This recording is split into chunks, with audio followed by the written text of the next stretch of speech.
Welcome to the Salmon Runs YouTube. Enjoy the video.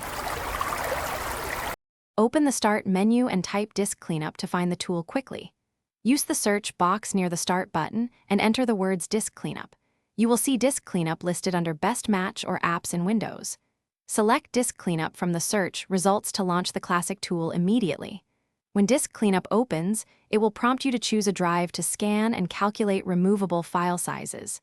Pick C, or another drive to proceed with cleanup options.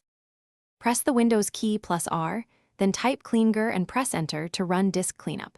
This run method works on Windows 10 and Windows 11 without extra steps. Open Command Prompt as administrator to run advanced options for cleanup tasks. Type cleanger/sageset, one to save a custom settings profile for scheduled runs later. You can also right-click any drive in File Explorer and choose Properties to access Disk Cleanup. Click the Disk Cleanup button in the Properties window to start the utility immediately. Open Settings, then go to System and choose Storage to use Storage Sense features. Storage Sense offers cleanup for temporary files and large downloads on a schedule.